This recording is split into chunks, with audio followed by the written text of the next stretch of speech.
Ladies and gentlemen, good morning. My name is Clayton Udo. This is the day that the Lord has made. We shall rejoice and be glad in it. I just want to talk about the unwillingness of our people to be able to connect the dots, to understand that the construct called Nigeria is no more viable. I heard a story today about people getting up and rejecting the Hausa Fulani settlers. And rightfully so, because historically, these people have never been known to settle. The Hausa Fulani group do not settle. They never settle. They never settle. And especially that subsection demographic called the Fulanis, they've never settled. They are nomadic wanderers. Wherever they've gone, they pillage and ravage and destroy the civilizations that they come into contact with. It is interesting to note that these people did not come in a way that could have made this program called Ruga or whatever it is acceptable. Rather, the program is an anathema of what there should be in the social construct of the fabric of society. If you wanted ranches, all the federal government of Nigeria needed to do, looking at the rest of the world and how everything operates, is to open ranches in the north. Open ranches all over the place. And let these people take their cows in there. This is the aspect of Nigeria that is taking us backward into the ancient primitive past. Because as far as I am concerned, I've been in the United States for 18 years now. 18 years of the other part of my life. And for the 18 years, I've never seen a single cow on the streets. I've never seen cows going through primary school classrooms. I've never seen cows going through secondary school classrooms. I've never seen cows ravaging people's farms. I've not seen a single live cow walking around on the streets. But you cannot compare the beef consumption of the United States with Nigeria. You cannot compare the beef consumption that we have in Europe with Nigeria. Is it like the politicians, all of you people who are sitting down there, allowing this thing to become something that is a debate, have not traveled out of that country to see that there's not one single cow that you see on the streets? You don't see cows anywhere. You don't see cows stopping traffic. You don't see cows interfering with traffic. But you guys, after you've traveled around the world, you go back there, you stupidly, asininely, you foolishly, as the monkeys that you are, because you guys think that you deserve respect. You deserve respect. We should honor you. But for you to go back into Nigeria after you see what happens over here to go and argue about cows is something that I do not understand.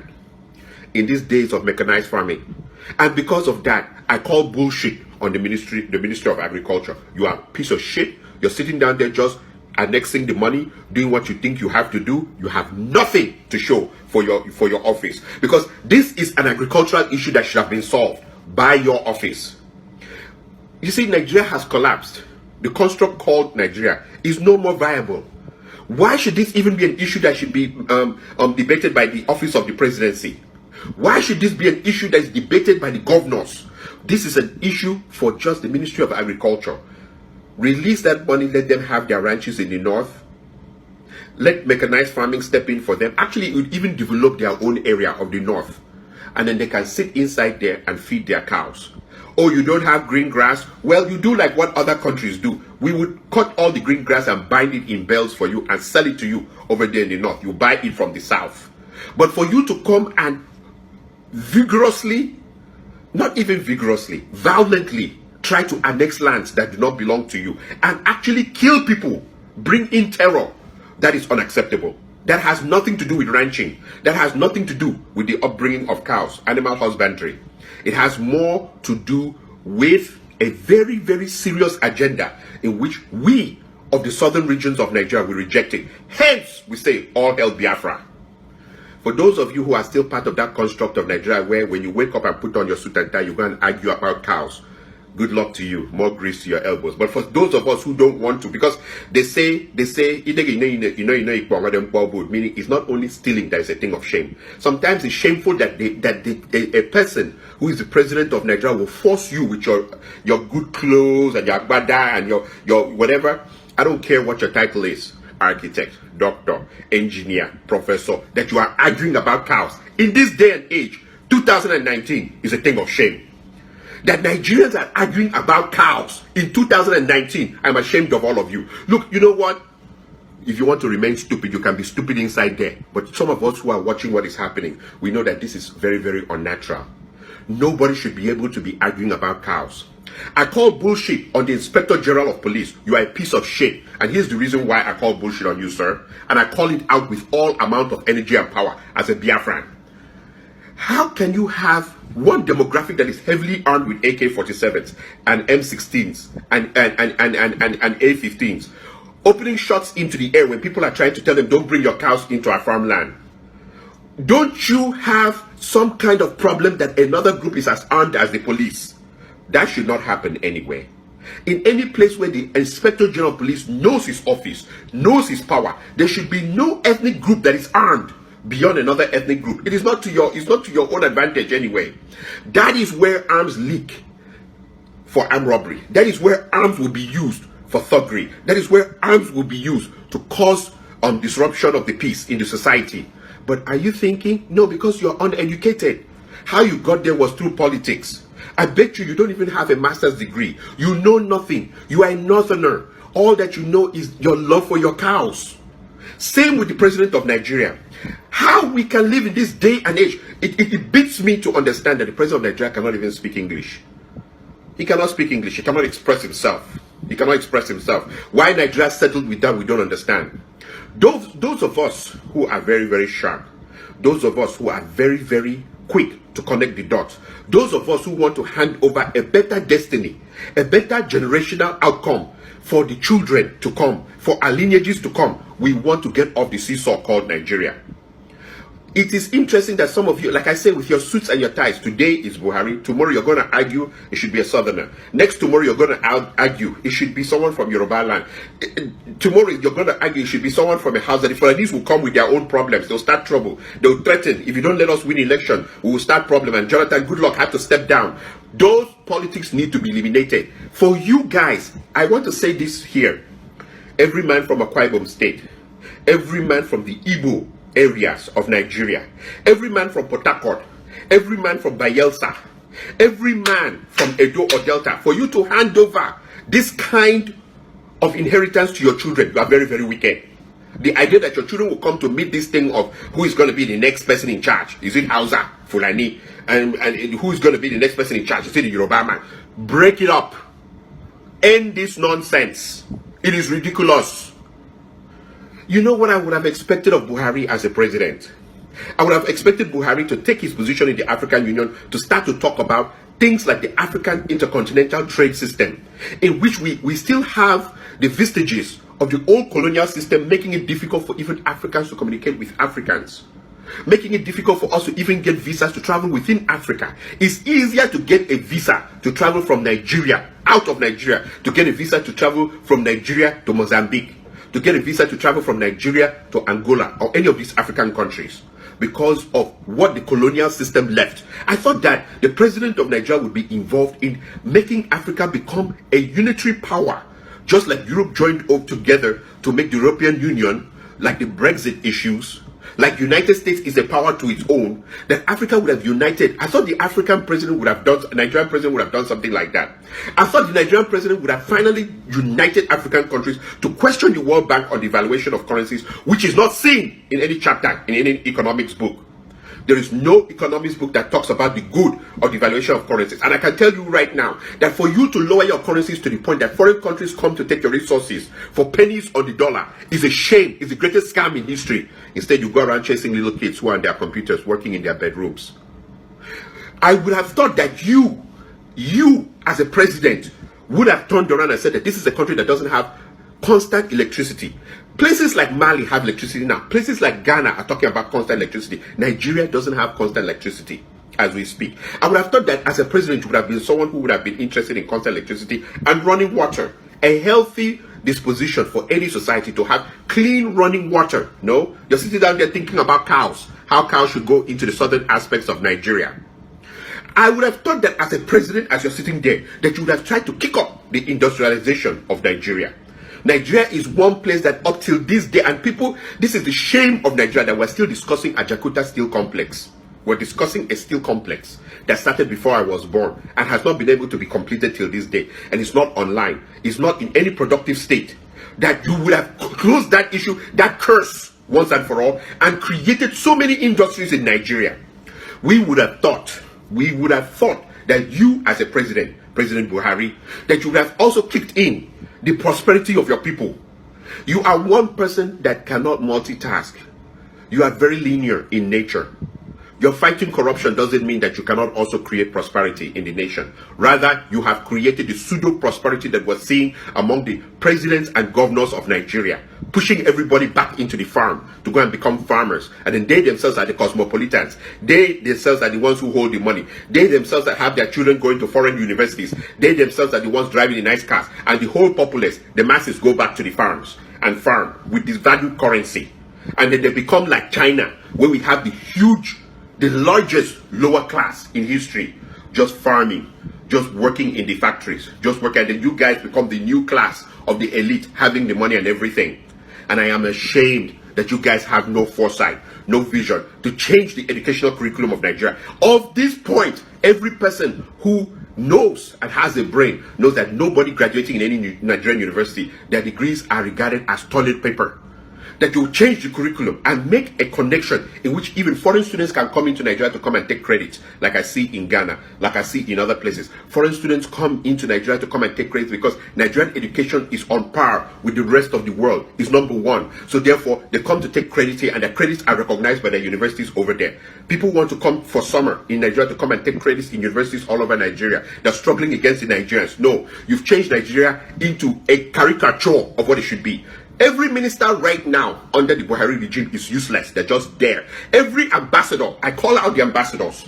The ambassador in Italy especially, where there is this human slave trafficking and sex trafficking. The ambassador, Nigerian ambassador to Libya, you are a shame to humanity. The Nigerian ambassador to Italy, you are a shame to humanity. And every other Nigerian ambassador that was involved in the xenophobic attacks of Nigerians in other countries, you are a shame to humanity. All that you guys are sitting down there doing is eating money. Let me tell you something about this eating money thing. One of the most honorable things a man can do, and I don't think it has anything to do with poverty at this point. It has a lot to do with mediocrity and monkey mind politics. When people are less than human, they only think about themselves, even to the shaming of their offices, is to leave a legacy. You would leave a legacy that people, it would have been better if you could leave a legacy for people. That people would wake up one day and say that this is the one thing this man did. When he was in office, this would never happen. But a lot of you, when you leave office, you're not remembered for anything. All that you're remembered for is that when you left the office, you left it broke. I call on people to know that the construct called Nigeria is no more viable. All hell Biafra. And for those of you who get up and say, oh, he's nuts, he's stupid, he doesn't know. No, there's a huge number of groups that are agitating for the breaking of, whether you want to call it Biafra or not, we don't care. But there's a huge number of groups that are agitating for the breaking away of the lower Niger Delta region away from Nigeria. We don't want to be on the seesaw again. We're not interested on the seesaw. If a state in the lower regions become, then the Fulanis want to rush in to come and annex that state. If things become good in the place, the Hausa people want to come in and get involved with the money there. If anything that works in the south, they want to, or they shut it down. They shut it down. They want to shut down airports. They want to prevent us from having the seaports we should have. Akwa Ibom State, we built a power plant. Ibom power plant, they refuse to allow us to use electricity there. The Hausa Fulani hegemony is useless. In the end of the story, history will prove one thing. Buhari was a man who just childishly wanted to be called president of Nigeria. He had no vision. He had no plan for Nigeria. It shows from what he has done in the last 4 years, and in the next 4 years, the man has no vision. No vision. When we look at 2019, he has no vision. And those who are riding with him are visionless too. I kick against the Hausa Fulani hegemony and against the speech that has been coming out from Abuja. Stand by the president, no matter how stupid he is. Stand by him. And what is the new argument now? That those who are prosperous are the people stealing money? No. That those who are hardworking and making money, those going back to the farms? No. Because somebody once upon said it and made it clear in the media that Nigeria has become hellish. The reply given to that person is that it's because you're waiting for free money. That those who are working hard in the farms, planting tomatoes, in this our day and age, the whole society cannot go back to the farms. There are people who are called farmers. That's their job. The whole society cannot sit down planting rice. There are people who do that. That's their job, and they make their millions from that. But you must also look into the prosperity of those working in the civil service, those working in the private sector, those who are innovators, those who want to use their own ingenuity to do business, those who want to transform themselves into people through the pursuit of happiness and in the pursuit of their own business and in the pursuit of life. You should look into their lives. You cannot force everybody to become a farmer. You cannot force everybody to look into becoming a cow herder. And so I kick against everything that you represent. You represent Neanderthal man. You represent primitive men. You represent the most primitive societies that we have already actually moved forward from. We are no more in that kind of primitiveness. And I want people to know, if you want to remain in the seesaw, you can remain in the construct called Nigeria. Today, is it a southern president? Is it APC or PDP? Tomorrow, will it be a southern president? Next tomorrow, will it be a Yoruba man that is president? These tribes that are all fighting, based on the damage of colonial rule in Nigeria, you need to break away. We all need to break away. Let the Yorubas have that. They were a kingdom before Nigeria even came to exist. Let the Hausa Fulani hegemony go. And let the southern side of Nigeria, which were already kingdoms before the British, we should return to who we were. But this bickering, and then the next thing, the people bring in cows, and then we are hearing Fulani herdsmen opening fire with AK-47s or shooting AK-47, and then the police is not disturbed that they have a group that is armed out there operating on their own laws, outside their laws. It is a zoo, it is a joke, it's a kangaroo playground. And I am saying this at this point, that for those of us who know and have bravery and have the guts, we've connected the dots. The construct called Nigeria is no more viable. For those of you who are sitting out there and want to fight the hyperinflation called Nigeria, you can fight it. Money will continue going down. $1 to 400 naira. $1 to 5. It will never recover again because it is a scam from the World Bank. $1 to whatever. By the way, the world is moving away from oil. And at some point in time, you guys will have to face the reality that that oil, an economy that is based totally on oil. Nigeria has more resources than the United Arab Emirates. But all of you want to go for holidays in Dubai. Do you know how Dubai got it done? Dubai made oil only 5% of their revenue, only 5% of the economy, and they transformed the economy into cosmopolitan economy, into a construct that is dealing with trade, that is dealing with education, that is dealing with innovation, that is dealing with commerce at an advanced level. Those of us who are going there and seeing how beautiful it is and stealing money from our land to go and buy things there and come and bring it and show off, why don't you try to find out from them how they did it? But we're still sitting in a place where the president, because all he knows is the resource called oil, makes himself the president and makes himself also the petroleum minister at the same time. Ladies and gentlemen, the construct called Nigeria is no more viable. It is no more viable. We have also a president who is a cow herder. He cannot even speak English. He cannot even express himself in the United Nations. When he went there, he was a shame of Nigeria that we still bring people who do not reflect who we are. When we have a country that we have people who are working in NASA, just next door here in Houston, the people who are sending spaceships into different sections of the solar system, out into the universe, that we have Nigerians. Nigeria by itself single-handedly is holding up the American medical industry. Nigerians, from medical doctors to nurses. I mean, if all the Nigerians who are medical doctors or nurses walk away in one day from the American medical system, it will collapse. That kind of a country, I'm talking about Nigerians in the American army. We have Nigerians who are engineers. We have Nigerians who are lawyers. We have Nigerians all around the world in high positions, high places. And then we produce a man that cannot speak a single straight line of English, who cannot give us straight line of logic, a cow herder. It is time Nigerians woke up and stop this kind of monkey games. You just bring a bushman to sit down and be the president, you follow him, and then you argue over the obvious. The fact that don't allow anybody to tell you, for example, they say, how were we to know? It was a secretary to the federal government that started Ruga. No, you cannot start things under the presidency without the knowledge of the presidency. They are all in cahoots with what happened. But that even becomes an argument where people are wearing suits and ties and are bad and arguing over. You guys need to stop the monkey games, the monkey politics, and be straight. The president is crap. He's crap at this stage, and he needs to step down. And if he won't step down, we shall break away. We have to break away at this point. We are dedicated to putting in our resources, putting in manpower to break away from this contraption called Nigeria. It's not worth it anymore. Ladies and gentlemen, for those of you who listen to me, I'll leave you with one point too. It's a tragedy that in the whole West African sub-region, the ancient vestiges of the Kani-Borno Empire went away. If you go to Senegal, the Northerners, they don't have breathing space to come up and start shit. If you go into Togo, the Northerners are not trying anything funny. If you go into Sierra Leone, the Northerners don't try anything funny. If you go into Liberia, you being a Northerner, you don't try anything funny. If you go into Ghana, the Northerners, the greatest you can be is vice president. Any of the countries in the West African sub-region, the Northerners have no... Only in Nigeria that we're seeing this thing happening. It's like the Northerners want to overrun the place. And it is the fault of the South always sitting down to argue and to debate over monkey politics that they bring forward. In 2019, the last thing we should be debating about is cows. Cows going on the streets, cows going through primary schools, cows going through secondary schools, cows interfering with traffic, cows entering people's farms, cows all over the place. And they sleep with these cows. They have sex with these cows. And then they have sex with these cows. They themselves don't eat that cow meat because they're Muslims. They sell it to you as a ritualistic thing. And we're still eating those cows every day. And then what happened? That we as Southerners cannot have our own cows. And let these people take their cows and get the fuck out of the place. People will say, well, look at his language. His language, he should speak very intelligent. No. There comes a point where you are just tired of it. There comes a point where I'm just sick of it. Nigerians should stop debating on things that are not worth debating. In 2019, Nigerians should not debate about cows. And Nigerians should become very violent with people who force them back into the past to start debating about cows.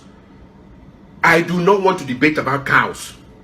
I don't want to debate about the idea that they should ban maybe like email and make us all go back to the postal service and be I don't want to debate about anything that is backward. I don't want to debate about it. It's not worth debating. And any leader who wants his people to start debating on we should leave cars and go back to chariots, in this day and age, that kind of a leader, you should get rid of him. There's no respect for him. Those who want to defend him are defending their stomachs, and they are the monkeys that remain forever, because it is a destiny. It is something you hand over to your children. They will always defend monkeys. If you defend monkeys, your children will defend monkeys, your grandchildren will defend monkeys. But there has to come a point where we stand up and say, you know what, we don't want to argue on this kind of thing. We are arguing about cows. People are being killed because of cows. People are getting killed. A human being's life is not... And I understand though, if someone has been having sex with his cows and sleeping with his cows, of course he has a romantic attachment to his cows. He will kill you if your car comes too close to his cows, or if you try to push his cows out of your farmland. But do we need those kind of people in our midst? The Islamization of Nigeria will never happen. But those who want to play around with this issue and want to joke around with it to see how it turns out will regret it. We nip it in the bud now. And if you don't want to be part of this seesaw, where a man was sitting down crying because he couldn't become president, he kept on pushing till he became president, he's bringing this crap that he's bringing, then you know what to do. Soon the Yorubas will start arguing they want to have a president to come in. But when I look at people like Obasanjo, the craftiness. And then when I look at everything going on in Nigeria, it's time we broke away. All hell Biafra. I want to thank you for listening to me. For those of you who are too timid to face the truth, continue arguing about cows, arguing who will be the next Yoruba president, arguing about APC and PDP, arguing about how you should have more power. It's all about power. Nobody argues about the fact that why should we still be paying $3.60 to $1 when the dollar has no resources backing it. It is a fiat currency that is approved by word of mouth. Why is it that only new countries who have nuclear weapons are the countries that can muscle the United States and muscle the World Bank into not interfering with their currency? And then countries that are peaceful like us in Africa, who have the whole resources, we are rendered useless, so that they can come and pick up our resources for free, for pennies on the dollar to use in their countries and sell back those products to us. When was the last time the United States had the respect for Africa and did a major trade deal with Africa? They do major trade deals among themselves, but the places where they're getting resources from, they don't want to do a trade deal there. Ladies and gentlemen, wake up. Wake up. Stop arguing about cows. And really be angry with a man who wants to force you in 2019 to argue about cows. Those of you who are in London, you see cows walking all over London. Those of you in the United States, you see cows walking over the United States. So why should we argue about cows now? A word is enough for the wise. My name is Clayton Udall. Biafra 2.0. Thank you very much for listening to me, and you have a good day. Happy 4th of July.